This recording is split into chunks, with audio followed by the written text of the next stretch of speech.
Hi hello welcome.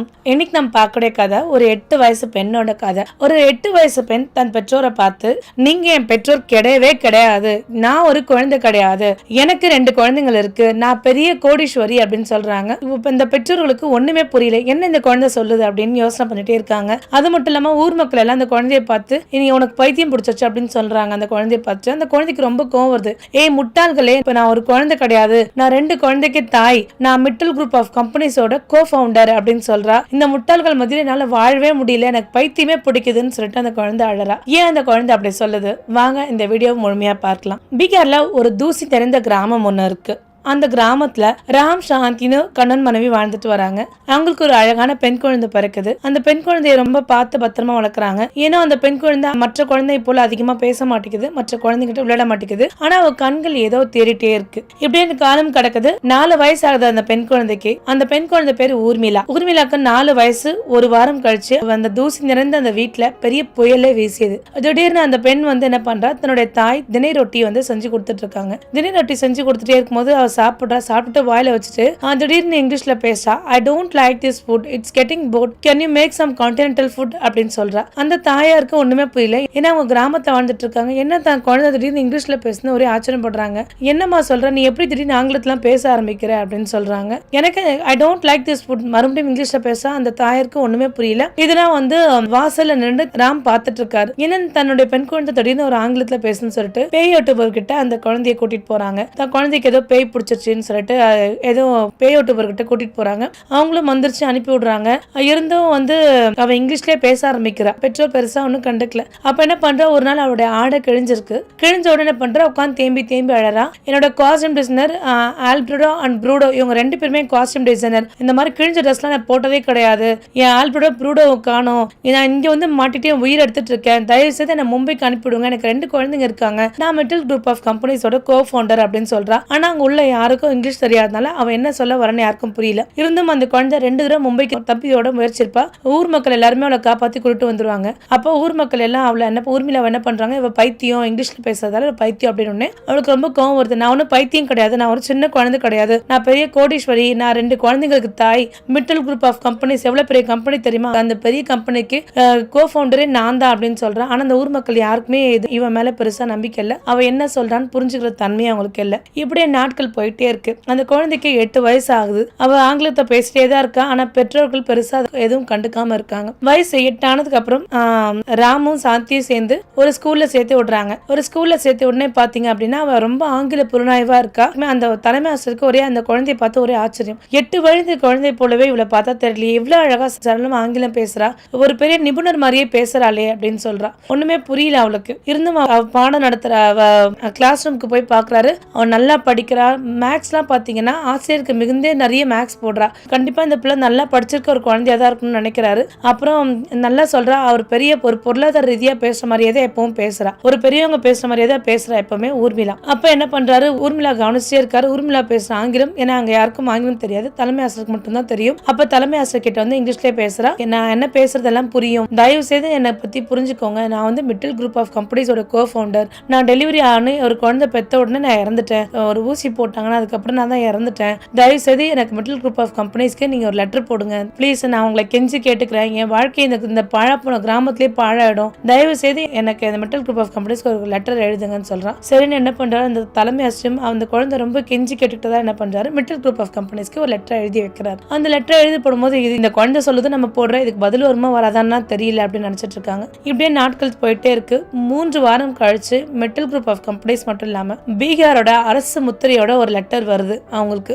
அதை postman எடுத்துட்டு ஒரு தலைமை ஆசிரியர்கிட்ட கொடுத்துட்டு போறாரு. தலைமை ஆசிரியர் அதை பார்த்த உடனே கை கால நடுக்க ஆரம்பிச்சிருச்சு, வேர்த்து கொட்டுது. என்னது, நம்ம போட்ட ஒரு சாதாரண லெட்டருக்கு பீகார் அரசுல இருந்தே நமக்கு லெட்டர் வந்திருக்கு அப்படின்னு சொல்றாங்க. இந்த கேஸை விசாரிக்கிறதுக்கு அரசு ஒரு பெரிய நிபுணரை நியமிச்சிருக்கிறதாகவும் அப்படின்னு போட்டிருக்கு. அவங்க கூடிய விரைவில் ஊர்மிளாவை சந்திப்பாங்க அப்படின்னு போட்டிருக்காங்க. என்ன நம்ம சாதாரண கொஞ்சமா வச்ச தீப்பொறி இப்ப பெருசா எரியுதே அப்படின்னு நினைச்சிட்டு தலைமை ஆசிரியர் யோசனை பண்ணிட்டு இருக்காரு. இந்த லெட்டர் தலைமை ஆசிரியர் கையில கிடைச்ச கொஞ்ச நாள்லயே என்ன பண்றாங்க, அஞ்சலி சிங்கும் சாஹிபாவும் இந்த கேஸ்ல அசைன் பண்றாங்க. அஞ்சலி சிங் ரொம்ப நேர்மையானவ, உன்னதமானவ. அஞ்சலி சிங் பேர் நான் கேட்டாலே அங்க உள்ள எல்லாருமே நடுங்குவாங்க. ஏன்னா அஞ்சலி சிங்குக்கு தப்புனா தப்பு தான், சரினா சரிதான், தப்புனா கண்டிப்பா அதுக்கான தண்டனை அவங்க பெறணும்னு நினைப்பாங்க. அஞ்சலி சிங் ஒரு உன்னதமானவங்க, அவங்களோட பணியை ரொம்ப சிறப்பாகவே செயல்படுவாங்க. அஞ்சலி சிங்னு கேட்டாலே அந்த இடத்துல படையே நடக்கும். ஏன்னா அவ்வளவு தைரியமானவங்க, அவங்க வேலையை ரொம்ப கரெக்டா செய்வாங்க. அது ஒரு விஷயம் தப்புன்னு நடந்துச்சுன்னா கண்டிப்பா அதுக்கான தண்டனை கண்டிப்பா அவங்க கொடுப்பாங்க. அஞ்சலி சிங் பேரை கேட்டோடனே குற்றவாளிகள் எல்லாமே நடுங்குவாங்க. ரொம்ப தைரியமானவங்க மற்றும் தன்னுடைய வேலையை ரொம்ப நேசிச்சு செய்யறவங்க. அதனால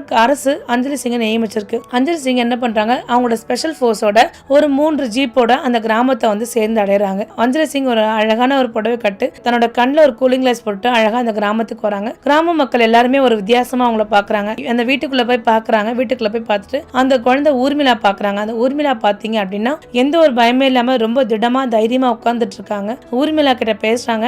ஊர்மிளா எப்படி இருக்கீங்க அப்படின்னு சொல்லி கேக்குறாங்க. நான் நல்லா இருக்கேன், இப்பயாவது நீங்க வந்தீங்களே, நான் வந்து மிட்டல் குரூப் ஆஃப் கம்பெனிஸோட கோ-ஃபவுண்டர், தயவு செய்து என்ன கூட்டிட்டு போங்க, நான் மும்பை போனோம் அப்படின்னு சொல்லி கேக்குறாங்க. சரிங்க, நான் உங்களை மும்பை கூட்டிட்டு போறேன், ஆனா நீங்க மிட்டலோட வைஃப் தான் இருக்காங்க, என்ன சான்று, நான் கேட்கிற சில கேள்விகளுக்கு எனக்கு பதில் சொல்லுங்க அப்படின்னு சொல்றாங்க. சரி கண்டிப்பா நான் சொல்றேன் அப்படின்னு சொல்லிட்டு ஊர்மிளா சொல்றாங்க. அப்ப சொல்லுங்க ஊர்மிளான்னு சொல்லிட்டு அஞ்சலி சிங் சொல்றாங்க. ஒரு நிமிஷம், என் பேர் வந்து ஊர்மிளா கிடையாது, என் பேர் வந்து கருணா மிட்டல், என்னோட கணவர் இருக்காரு, என் கணவருக்கு ரொம்ப பெரிய மீசை இருக்கும், பெரிய மீசை மட்டும் இல்லாம ஒரு மச்சமும் இருக்கும் அப்படின்னு சொல்லி சொல்றாங்க. சரி, உங்க கணவர் குணால் மிட்டல் நீங்க முதல்ல எங்க சந்திச்சீங்கன்னு அஞ்சலி சிங் கருணா கிட்ட கேக்குறாங்க. ஒரு நிமிஷம் அவங்க தயங்குறாங்க. தயங்கிட்டு என் கணவரை நான் ஒரு அநாத ஆஸ்பத்திரியில நாங்க சந்திச்சோம் அப்படின்னு சொல்றாங்க. அது மட்டும் இல்லாம அவர் லண்டன்ல தான் படிப்பே முடிச்சாரு அப்படின்றாங்க. குணால் மிட்டல் சொல்லியிருக்காரு, சில கேள்வியெல்லாம் கேட்குமாறு சொல்லியிருக்காரு. அஞ்சலி சிங் அந்த கேள்வி கேட்டுட்டு இருக்காங்க. அப்போ அவங்க சொன்ன பதில் கரெக்டா இருந்தது. ஆனா ஒரு விஷயம் எக்ஸ்ட்ராவே அவங்க சொல்லியிருக்காங்க. அதாவது என்ன அப்படின்னு பாத்தீங்க அப்படின்னா, குணால் வந்து வெளிநாட்டுல படிச்சதா அவர் சொல்லவே இல்லை. அந்த பதில் வந்து எக்ஸ்ட்ரா அவங்க சொல்லியிருக்காங்க. மிட்டல் குரூப் ஆஃப் கம்பெனிஸோட 50% ஷேர் என் பேர்ல தான் இருக்கு அப்படின்றாங்க. அது மட்டும் இல்லாம அந்த ஷேர்ஸ் எல்லாம் நான் வந்து சேரிட்டபிள் ட்ரஸ்ட்க்கு கொடுத்துடணும் நான் குணால் மிட்டலுக்கு சொல்லியிருந்தேன் அப்படின்னு சொல்லி சொல்றாங்க. ஓ அப்படிங்களா அப்படின்னு சொல்றாங்க. அஞ்சலி சிங் கருணாவை பார்த்து கேட்கறாங்க, நீங்க எப்படி இறந்தீங்க அப்படின்னு சொல்லுங்கன்னு சொல்லிட்டு கேட்கறாங்க. அப்ப கருணா சொல்றாங்க, நான் வந்து என்னோட 2வது குழந்தைய பிரசவ வழியில இருந்தேன். 2வது குழந்தைய பெற்றெடுத்ததுக்கு அப்புறம் என்ன பண்றாங்க, நர்ஸ் வந்து எனக்கு ஒரு ஊசி போடுறாங்க. அப்ப ஊசி போட்டோடனே என்னால சுவாசம் பண்ண முடிஞ்சது. இருந்தும் வந்து எனக்கு வந்து திடீர்னு ஒரு பதட்டமா இருக்கு, உடம்பெல்லாம் மறுத்து போன மாதிரி இருக்கு, என் உடம்பெல்லாம் நீல நிறமா ஆயிடுச்சு. என்னோட ஐவில பெருசா ஸ்டிக்கர் மாட்டி எனக்கு வந்து பென்சிலின் ஒவ்வாமை இருக்குன்னு போட்டிருந்தாங்க. பென்சில் ஊசி போட்டாங்க. அது மட்டும் இல்லாம எனக்கு வேணும்னே தான் அந்த ஊசி போட்டு என்னை வந்து கொலை பண்ணிட்டாங்க. நான் வந்து சாதாரணமா அப்படியே சாகல, என்ன வேணும்னே யாரோ கொலை பண்ணிருக்காங்க அப்படின்னு சொல்றா. சரி, எந்த மருத்துவமனை நீங்க பாத்தீங்கன்னா குளோபல் மருத்துவமனை பார்த்தேன். டாக்டர் பேர் லலிதா சத்யா, இந்த 2 டாக்டர் தான் எனக்கு பார்த்தாங்க அப்படின்னு சொல்லிட்டு அந்த டாக்டர் பேரோட சொல்றாங்க. அது மட்டும் இல்லாம இது வந்து என்ன ஒரு திட்டமிட்ட சதி, என்ன வேணும்னே தான் யாரோ கொலை செஞ்சிருக்காங்க, அதை நான் கண்டுபிடிச்சே ஆகணும் அப்படின்னு சொல்லிட்டு சொல்றாங்க. சரி, இது மட்டும் இந்த ஒரு விஷயம் மட்டும் எனக்கு போதுமானதா இருக்காது, உங்களுக்கும் குணால் மிட்டலுக்கும் வேறதா பெரிய விஷயம், ஏதாவது ரகசியம், அதாவது உங்களுக்கும் அவருக்கு மட்டும் தெரிஞ்ச விஷயம் ஏதாவது இருக்கா அப்படின்னு சொல்லிட்டு கேட்கறாங்க. அப்ப ஒரு விஷயம் இருக்கு, ஆனா அது உங்க எல்லாத்துக்கும் நான் சொல்ல முடியும்னு சொல்லிட்டு அஞ்சலி சிங் காதுல போய் சொல்றா. அப்ப அஞ்சலியோட கண்ணெல்லாம் பெருசா இருக்கு, ஒரு மாதிரி பதற்றமாகறா. என்னது இவ்வளவு பெரிய விஷயமா அப்படின்னு சொல்றா. ரொம்ப பதற்றமா அப்படியே அமைதியா பேசிட்டே இருக்கா. சரி, உங்க கணவர் உங்ககிட்ட வரணும், உங்க கணவர் உங்ககிட்ட வந்து பேசினா நீங்க என்ன சொல்லுவீங்க? இல்ல நான் நிறைய விஷயம் அவர்கிட்ட கேட்க வேண்டிய விஷயம் இருக்கு, அதனால என் கணவரை பார்க்கணும் அப்படின்னு சொல்லிட்டு சொல்றாங்க. இப்படி பேசிட்டே இருக்கும் போது நடுவில் பாத்தீங்க அப்படின்னா ஒரு பெரிய மெர்சிடிஸ் பென்ஸ் காரும் ஒரு ரேஞ்ச் ரோவர் காரும் வருது. அதுல பாத்தீங்கன்னா குணால் மிட்டலோட வழக்கறிஞரும் 2வது மனைவியான சோனியா, ஒரு பெரிய மாடல், அவங்களும் வராங்க. இவங்க எல்லாம் வராங்க. ஏன்னா குணால் மிட்டல் அந்த கரீனாவை பார்த்த உடனே கண்ணெல்லாம் கலங்குறாரு. ஆனா கரீனா வந்து சற்றும் கண் கலங்காம தைரியமா நிக்கிறாங்க. குணால் மிட்டலை பார்த்த உடனே எந்திரிச்சு தலை வணங்கி காலில் தொட்டு கும்பிடுறாங்க. தன இந்திய மனைவி எப்படி இருப்பாங்களோ அந்த மாதிரி அவங்க நடந்துக்கிறாங்க. அப்ப அந்த மனைவி 2வது மனைவி வந்து குறுக்கிடுறாங்க, இந்த குழந்தை இதெல்லாம் ஒரு முட்டாள்தனம், இந்த குழந்தைக்கு யாரோ இவனை பத்தி எல்லாம் சொல்லி கூட்டிட்டு வந்திருக்காங்க, நீங்களும் இதை நம்புறீங்களே அப்படின்னு சொல்றாங்க. அந்த கருணாவுக்கு கோவம் வந்துருச்சு. நானும் மிட்டலும் எவ்வளவு கஷ்டப்பட்டோம் இந்த மெட்டல் குரூப் ஆஃப் கம்பெனிஸ்க்கு, இதோட வாரிசுதாரர் நீதான், ஆனா இதோட உற்பத்தியாளர் நான் தான், முழுக்க ஒரு மெட்டல் குரூப் ஆஃப் கம்பெனிஸ்க்கு எவ்வளவு கஷ்டப்பட்டிருக்கோம், நாங்க தெருவில் படுத்துட்டு கனவு கண்டிருக்கோம் அப்படின்னு சொல்றா. அது மட்டும் இல்லாம மெட்டல் குரூப் ஆஃப் கம்பெனிஸ் நாங்க நினைக்க ஆரம்பிக்கும் போது ₹1 கூட எங்க கையில பணம் கிடையாது. அப்ப அஞ்சலி சிங் கேக்குறாங்க, மெட்டல் கரீனா ஏன் வைக்கல அப்படின்னு சொன்னாரு. இல்ல குணால் வந்து என்னைக்குமே பேஸ்மெண்ட் பெருசா தெரியாது, நான் பேஸ்மெண்ட் போல இருக்குன்னு நினைக்கிறாரு, அதனாலதான் அந்த இதுக்கு வந்து metal group of companies, Kunal metal group of companies சொல்லிட்டு வச்சோம். அந்த மெட்டல்ன்றது எனக்கு பிடிச்ச பேரு அப்படின்னு சொல்றாங்க கரீனா. அப்ப மறுபடியும் மாடல் வந்து சிரிக்கிறா. இவளை பார்த்து ரொம்ப ஏளனமா பாக்குறா. ஏன்னா அவ பெருசா அதை பத்தி பொருட்படுத்தல. குணால் என்ன பண்றாரு, ரொம்ப ஒரு மாதிரி அப்படியே அழுதபடியே ரொம்ப வருத்தப்படுறாரு. இல்ல, என் மனைவி இறந்து 9 வருடம் ஆச்சு. இந்த குழந்தையோட குரல் பாத்தீங்கன்னா நல்ல ஒரு கம்பீரமான குரல், ஒரு பெரியவங்க குரல் மாதிரி இருக்கு. இப்போ ஊர்மிளா பாக்குறா. குணால் நினைக்கிறாரு இதோட ஆட்டம் முடிஞ்சிருச்சு அப்படின்னு சொல்லிட்டு குணால் நினைக்கிறாரு. இல்ல, அப்ப அஞ்சலி சிங் நடுல குறுக்கிடுறாங்க. இது மட்டும் இல்லாம கரீனா எங்ககிட்ட ஒரு பெரிய ரகசியத்தை சொல்லியிருக்காங்க அப்படின்னாங்க. என்ன ரகசியம் அப்படின்னா, அவங்க வந்து இறந்ததோ பெரிய குற்றம் சொல்லியிருக்காங்க.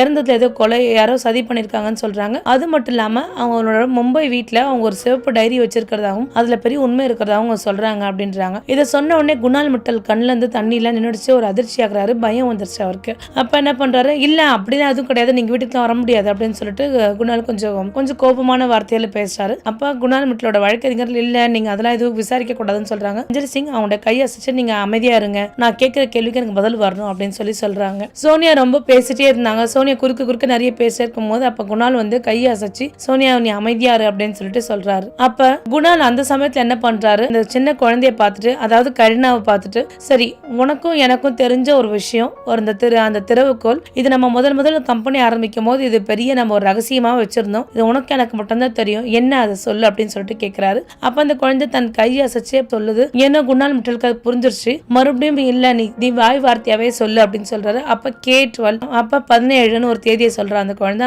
அதை கேட்டோடனே குணால் மிட்டல் ரொம்ப அதிர்ந்து போனாரு. அழவும் வர ஆரம்பிச்சிருச்சு. அவர் அழுதுட்டே இருக்காரு. அதை கேட்டோடனே ஆமா, கருணாவுக்கும் எனக்கும் மட்டும் தெரிஞ்ச ஒரு விஷயம் தான் அதுன்னு. இதை கேட்டு அங்க சுற்றி நின்ற சோனியாவா இருக்கட்டும், இல்ல குணாலோட வழக்கறிஞரா இருக்கட்டும், எல்லாருமே ஒரே அதிர்ச்சி ஆகுறாங்க. குணால் மிட்டல் என்ன நினைக்கிறாரு, இதோட முடிஞ்சிருச்சு அப்படின்னு நினைக்கிறாரு. ஒரு நிமிஷம் அப்படின்னு சொல்லிட்டு அஞ்சலி சிங் இடையூறு பண்றா. இடையூறு பண்ண என்னங்க அப்படின்னு சொல்லிட்டு கேட்கறாங்க. ஆன் பிரஷர் ஃபீனிக்ஸ் கேட்ட உடனே குணால் மிட்டல் அழுதுட்டே இருந்தாரு. கண்ணெல்லாம் தொடச்சுக்கிறாரு, அதிர்ச்சி ஆகுறாரு, ரொம்ப பயப்படுறாரு.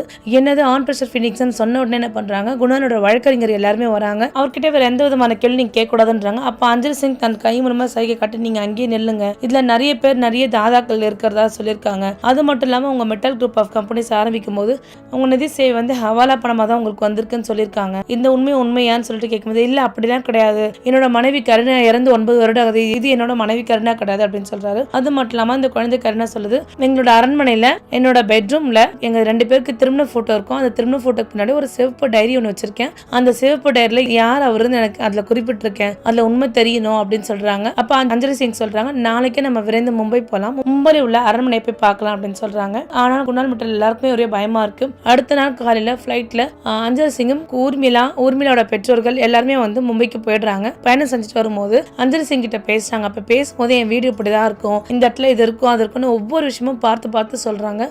கரீனா சொன்ன மாதிரியே தான் இருக்கு. இன்னொரு விஷயம், அந்த இடத்துல எல்லாம் பொருள் எல்லாம் அவங்க மாத்தி வச்சிருக்காங்க. அப்ப கரீனா அந்த அரண்மனைக்குள்ள வரா. அந்த அரண்மனைக்குள்ள வந்த உடனே பாத்தீங்க அப்படின்னா சோனியா, குணால் மிட்டலோட நிறைய பேர், நிறைய வழக்கறிஞர்கள், அது மட்டும் இல்லாம அங்க உள்ள நிறைய ஒரு வேலையாட்கள் அதிகமாவே இருக்காங்க. அந்த அளவுக்கு அவ்வளவு வேலையாட்கள் எல்லாருமே ஒரு இது திடமா இருக்காங்க. ஏன்னா ஒரு பயத்திலயுமே எல்லாருமே உட்கார்ந்துட்டு இருக்காங்க. அப்ப கரீனா வரா, என்னோட ஆர்கிட்ரீஸ் என்ன ஆச்சு அப்படின்னு சொல்றாங்க. உன்னோட ஆர்கிட்ரீஸா? சோனியா சொல்றா, உன்னோட ஆர்கிட்ரீஸ்லாம் வெட்டி அந்த இடத்துல நாங்க ஸ்விம்மிங் பூல் கட்டிட்டோம் அப்படின்றா. தேவையில்ல, அதெல்லாம் நான் வச்சுக்க மாட்டேன் வீட்டுல அப்படின்னு சொல்றா. ஏன்னா சோனியா பேசுறத கரீனா பெருசா எடுத்துக்காம அவரோட வேலையை பாக்குறா. வாங்க என்னோட பெட்ரூம்க்கு கூட்டிட்டு போறேன்னு சொல்லிட்டு அவரோட பெட்ரூம்க்கு கூட்டிட்டு போறா. கூட்டிட்டு போய் இங்கதான் என்னோட புகைப்படம் இருக்கு, நானும் எங்க வீட்டுக்கார புகைப்படமே இந்த இடத்துல இருக்குன்னு சொல்லிட்டு பாக்குறேன். அந்த இடத்துல பாத்தீங்க அப்படின்னா சோனியாவும் குணால் மிட்டல் உள்ள போட்டோ இருக்கு. அப்ப ரொம்ப முறைச்சபடியே குணால பாக்குறா. குணால் வந்து தலை குனிஞ்சுக்கிட்டாரு. அப்ப இந்த போட்டோ விடுங்க, இந்த போட்டோக்கு பின்னாடி ஒரு பிளாஸ்டர் இருக்கும், அந்த பிளாஸ்டருக்கு பின்னாடி ஒரு செக்யூரிட்டி சிஸ்டம் இருக்கும். அந்த செக்யூரிட்டி சிஸ்டத்துக்கு பேர் கூட வீர், என்னோட குழந்தை பேர் தான் நான் வச்சிருக்கேன் அப்படின்னு சொல்றாங்க. சரின்னு என்ன பண்றாரு, தடயவியல் நிபுணரை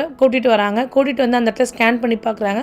அப்ப குணால் மிட்டல் சோனியாவும் சொல்றாங்க, இல்ல நாங்க 7 வருஷமா நாங்க 2 பேரும் ஒன்னா வாழ்க்கை வாழ்ந்துட்டு இருக்கோம், இந்த அரண்மனையில எதுவுமே இல்ல, அப்படி ஒரு விஷயமே இல்லன்னு 2 பேருமே சொல்றாங்க. அதை நாங்க பாத்துக்கிறோம்னு சொல்லிட்டு அஞ்சலி சிங் என்ன பண்றாங்க, ஸ்கேனர் மூலமா செக் பண்ணி பாக்குறாங்க. அப்ப அந்த இடத்துல பீப் சவுண்ட் கேக்குது. பீப் சவுண்ட் கேட்டுனா என்ன பண்றாங்க, அந்த இடத்துல சுவரை அடிக்க சொல்றாங்க. சுவர் அடிச்சதும் என்ன பண்றாங்க, ஒரு செக்யூரிட்டி மாதிரி வச்சிருக்காங்க. உள்ள ஒரு வெல்வெட் துணியால ஆன ஒரு டைரி ஒண்ணு இருக்கு. அந்த டைரி எடுத்த உடனே என்ன பண்றாரு, குணால் மிட்டல் என்ன பண்றாரு, பின்னாடி இழுத்தபடியே அணைச்சு என்ன பண்றாரு, அவர் தலையில துப்பாக்கி வச்சிடுறாரு. நீ இந்த கேஸை விசாரிக்க கூடாது, நீ எதுவுமே விசாரிக்க கூடாது, அமைதியாரு அப்படின்னு சொல்லிட்டே இருக்காரு. அப்ப கரீனா கேக்குறா, நீங்க ஒரு போலீஸை பிடிச்சு வச்சுட்டா அவங்க உண்மையெல்லாம் மறைஞ்சு போயிடுமா, என்ன விஷயம் செய்றீங்க, தயவுசெய்து முதல்ல அஞ்சலி சிங்கை விடுங்க, இது ரொம்ப தப்பான ஒரு விஷயம் அப்படின்னு சொல்றாங்க. இல்ல நான் விட மாட்டேன், நான் அஞ்சலி சிங்கை கொல்லதான் போறேன் அப்படின்றாங்க. நீங்க அஞ்சலி சிங்கை கொண்டீங்கன்னா அந்த இடத்துல மற்றும் வேற ஒருத்தவங்க வந்துட்டு தான் இருப்பாங்க, அந்த முட்டாள்தனமா எந்த ஒரு விஷயமும் செய்யாதீங்க அப்படின்னு அப்படின்னு சொல்றாங்க. அப்ப அந்த நேரத்தில் திடீர்னு பாத்தீங்கன்னா குணால் மிட்டலோட 2வது மனைவி சோனியா என்ன பண்றாங்க, ஒரு ஊசியை எடுக்கிறாங்க. ஊசி எடுத்து நல்லா பலத்த குரல்ல சிரிக்கிறாங்க. ரொம்ப பலத்தமா சிரிக்காங்க. எல்லாருக்குமே ஒரு ஆச்சரியமா இருக்கு. என்ன அப்படின்னு பாத்தீங்க அப்படின்னா,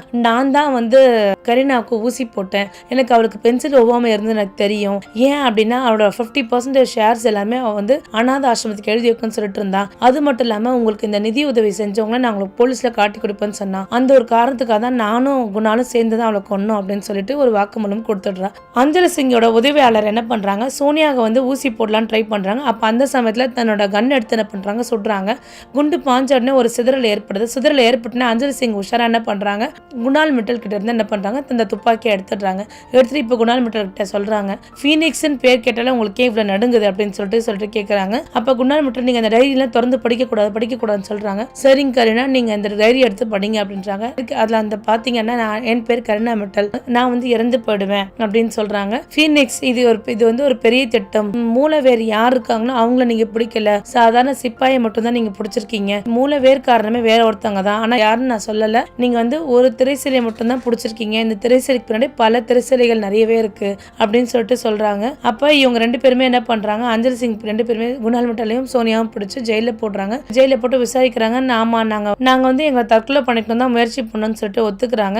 ஏன்னா இந்த கேஸை விசாரிச்சே இருந்தாங்க அஞ்சலி சிங். திடீர்னு என்ன பண்றாங்க, இந்த கேஸ் வந்து சிபிஐ கிட்ட மாறுது. ஏன்னா அந்த டைரியோட கடைசி பக்கம்லாம் கிழிஞ்சிருந்தே ஒரே யோசனையா இருந்தது. யார் அவங்களா இருக்கட்டும், யார் அந்த தாதாவா இருக்கும், அஞ்சலி சிங்க்கு ஒரே வருத்தம். இந்த கேஸ் அவங்க கிட்ட மாறிடுச்சு. அது மட்டும் இல்லாம அவங்க டெல்லியில ஒரு பிரபலமான ஒரு ஆள் மட்டும் தான் அவங்களுக்கு தெரிஞ்சது. ஆனா யாருன்னு அஞ்சலி சிங்க்கு தெரியல. ஊர்மிளா தன்னோட கிராமத்துக்கே வந்துடுறா. மறுபடியும் ஊர்மிளா அவ பெற்றோட வாழ்ந்துட்டு இருக்கா. இப்போ ஊர்மிளா வந்து சாதாரண குழந்தைய போல சில சமயம் இருக்கா. அவளுக்கு ஆங்கிலம் எல்லாம் சொல்லி கொடுத்துட்டே இருக்காங்க. இவ மற்ற குழந்தைங்களோடையும் சேர்ந்து விளையாடிட்டு இருக்கா. ஏன்னா அஞ்சலி சிங்க்கு ஊர்மிளாவை பார்க்கணும் போல் தோணிருக்கு. ஒரு சில வாரங்கள் கழிச்சு என்ன பண்றா, அஞ்சலி சிங் ஒரு சாதாரண உடையில வந்து அஞ்சலி சிங் வந்து ஊர்மிளா பார்க்க வராங்க. ஆற்றங்கரையில உட்கார்ந்துட்டு இருக்காங்க. ஊர்மிளா வந்து கல்லு தூக்கி போட்டு விளையாடிட்டு இருக்கா. எனக்கு வந்து யார் அவங்க, உங்களுக்கு தெரிஞ்சா சொல்லுங்க அப்படின்னு சொல்லிட்டு கேட்கிறா. அப்ப கரீனாவா மாறி வந்து என்ன பண்றா, தன்னோட பாக்கெட்ல உள்ள ஒரு சின்ன காகிதத்தை எடுத்து வந்து அஞ்சலி சிங் கிட்ட கொடுக்குறா. அஞ்சலி சிங் கிட்ட கொடுத்தது என்னது இது அப்படின்னு சொல்லிட்டு, அந்த டைரியோட கடைசி பக்கம் கிழிஞ்சிருக்கலாம், அந்த பக்கம் தான் இது அப்படின்றாங்க. அப்ப அஞ்சலி சிங், அப்ப உங்களுக்கு யாருன்னா எதுன்னு தெரியுமானா, ஆமா இந்த கிழிஞ்ச பக்கம் வந்து அந்த டைரிக்கு உள்ள அறையில விழுந்து கிடந்தது, அதை நான் எடுத்து வச்சுட்டேன். அன்னைக்கு சூழ்நிலை சரியில்லாதனால, அந்த சூழ்நிலை சரியில்லாத உங்க யார்ட்டையும் நான் சொல்லல, அதனால நான் எடுத்து கையோட எடுத்துட்டு வந்துட்டேன் அப்படின்னு சொல்றாங்க. அப்ப நீங்க அவங்கள சும்மாவே விட போறீங்களா அப்படின்னு சொல்லிட்டு அஞ்சலி சிங் கேக்குறாங்க. இல்ல, என்னோட பகை வந்து தீர்ந்து போச்சு. நான் வந்து என்னை கொன்றவங்க யாரும் தெரிஞ்சுக்கணும்ன்ற ஒரு ஆசையோட தான் வந்தேன். என் பகை தீர்ந்து போச்சு. இதுக்கப்புறம் உங்க கடமை நீங்க ஆற்றணும். உங்களை நம்பிதான் நான் இந்த பேப்பரை உங்களுக்கு நான் தரேன் அப்படின்னு சொல்றாங்க. அப்படின்னு அஞ்சலி சிங் என்ன பண்றா, அந்த பேப்பரை பிரிச்சு பாக்குறா. இந்தியாவில் ஒரு ரொம்ப பிரபலமானவர், அவர் யாராலுமே எதுவுமே அசைக்க முடியாத ஒரு பெரிய பிரதிநிதி. அவரு பார்த்து அஞ்சலி சிங் அதிர்ச்சி ஆகிறா. கொஞ்சம் அவருக்கு பயமே வந்துருது. ஏன் இந்த கேஸ் சிபிஐ கிட்ட மாட்டினாங்கன்னு இப்ப எனக்கு தெரியுது. நான் தொடர்ந்து பார்த்தேன் அப்படின்னா இந்த உண்மையெல்லாம் நான் வெளிவர வச்சிருவேன்றக்காதான் அந்த கேஸ் வந்து அவங்க எண்ணத்துக்கிட்ட சிபிஐ கிட்ட இந்த கேஸை மாத்திருக்காங்க அப்படின்னு சொல்றா. சொல்லிட்டு இதுக்கப்புறம் உங்களுடைய டியூட்டியை நீங்க கரெக்டா பாருங்க. அவருக்கு என்னன்னா, அவங்களே நிறுவனம் பண்றாங்க. அதாவது ஒரு முதலீடு மட்டும் போட்டு அந்த கம்பெனியோட மொத்த கையகமும் இவங்க தான் கைப்பற்றி இருக்காங்க. இப்படி ஒருத்தர் அவர் குருஜின்னு சொல்லிட்டு கூட அவங்களை அழைப்பாங்க. அவரா இது அப்படின்னு சொல்லிட்டு ஒரே ஆச்சரியப்படுறா, ஒரே வேதனைப்படுறா. நம்மளால என்ன செய்ய முடியுமோ அப்படின்னு சொல்லிட்டு நினைக்கிறா. அப்ப கரீனா சொல்றா, கண்டிப்பா உங்களால செய்ய முடியும்னு சொல்லிட்டு போறா. இப்படியே கொஞ்சம் சில நாட்கள் ஆச்சு. டெல்லியில ஒரு பெரிய விமான விபத்துல அந்த நபரும் இறந்து போயிடுறாரு. இது இறந்து போறோடனே கரீனா நினைச்சுக்கிறாங்க, கண்டிப்பா இது வந்து அஞ்சலி சிங்கோட வேலையா தான் இருக்கும் அப்படின்னு சொல்லிட்டு நினைக்கிறாங்க. அஞ்சலி சிங் வந்து அவங்க ஏற்கனவே வந்து பார்த்தபோது கேட்கறாங்க, உங்களுடைய சொத்துக்கெல்லாம் நீங்க என்ன பண்ண போறீங்க அப்படின்னு சொல்றாங்க. என்னோட சொத்தோட 50% பங்கு எல்லாமே நான் ஊர்மிளாக்கு தான் எழுதி கொடுக்குறேன். என்ன காரணம் அப்படின்னா, ஊர்மிளா ஒரு நல்ல பண்புடையவரா இருக்கணும். அவங்களோட 21 வயசுல அவங்களுக்கு சொத்து போய் சேரும். அவங்க அந்த ஊர் மக்கள் எல்லாருமே நல்லா இருக்கிறதுக்கு கண்டிப்பா ஏதாவது சேவை செய்யணும் அப்படின்னு நினைக்கிறாங்க. 10 வருடம் கழிச்சுட்டு ஊர்மிளா ஒரு பெரிய பொண்ணா வராங்க. பெரிய பொண்ணா வரும்போது என்ன பண்றாங்க அப்படின்னா, நீங்க வந்து மறுபடியும் ஆர்கிட்ரீஸ் நிறைய நடந்தும் அவங்க ராஜ மரியாதை வாழ்க்கை வாழணும் அப்படின்னு நினைக்கிறாங்க.